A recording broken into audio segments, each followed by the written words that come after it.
So the best thing about my job is the fact that I'm working on a technology that is so small and so advanced compared to other manufacturing sites in the world.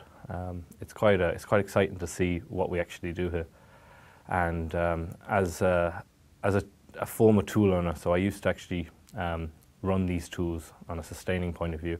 Now that I can actually see them being built from the nut and bolt upwards. So it's exciting to see that. Intel is a place that you have to get on with people. If you don't get on with people, you can't be successful.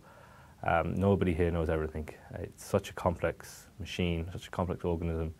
The stuff that we're doing is science fiction-esque, and you have to be able to get on with people. You have to be able to go up to someone and say, can you help me on this? And they have to be as willing to say, yeah, no problem. So you have to build that good relationships, and I think I do that quite well. I've had plenty of influences through my life. I kind of fell into this career kind of by mistake at some stage.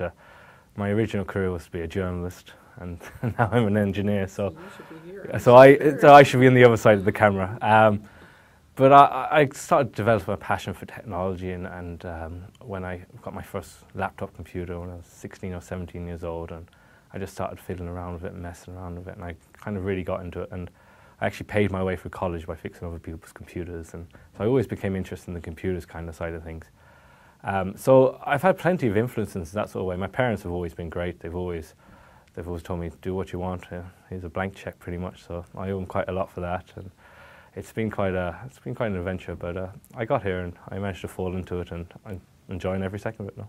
When I was younger, I was always quite good at maths and kind of sciences and stuff. And when I got into secondary school, I kind of enjoyed my time there, and I didn't really know what I wanted to do in college and stuff. And I ended up picking science just because it gave me a broad option of different career paths. So I could have gone into anything to do with physics, anything to do with chemistry. There were so many opportunities in there. So my background in physics kind of came from there. I kind of, in my first and second year of college, I always found the physics side of things quite easy. The other subjects not so much. Chemistry, biology didn't really hold my interest. So I ended up just continue on with physics, and it got to my third year, and I had the choice between continuing on with physics or earth and ocean sciences, which was my other side of sciences. So that would have been mapping the ocean floor and stuff like that, which is something I found quite interesting.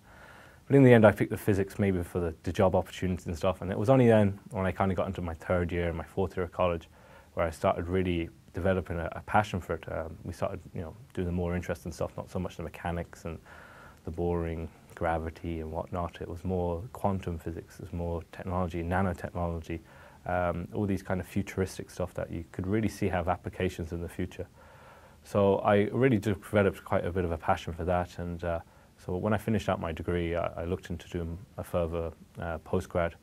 So I did a master's in DCU in nanotechnology, photonics, lasers and stuff. So it was kind of electronic engineering, physics master's. And from there on, that course was pretty much run by Intel. We had former lecturers were all former Intel process engineers and researchers here. So from there on, I kind of realized that Intel were here in Ireland and they were looking for people. And from there, I just ended up applying for a job and got my job in lithography, which is all to do with optics and lasers and physics, and it worked out quite well. Intel have really started employing a lot of younger graduates in recent years, and you can really see the benefit here. There's a good crowd of people here under the age of 30, under the age of 25, and we all socialise quite frequently these days. So we all play five-a-side football twice a week maybe. We have plenty of quarterlies, plenty of socials, plenty of ad hoc nights out and stuff.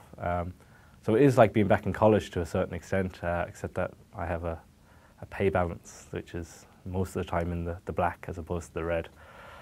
So it offers a great opportunity. People get on very well here, and we have people from all walks of life, from all over Ireland, from all over the States, from all over Europe, plenty of Italians, Spanish, French, and it's great to meet a lot of these people. And again, we have a great time here, great fun. My advice would be, if you're coming here, to just enjoy your time here. There is a lot to learn. It's a steep learning curve. But there's a lot of support and it's not really a career, it's more of a way of life.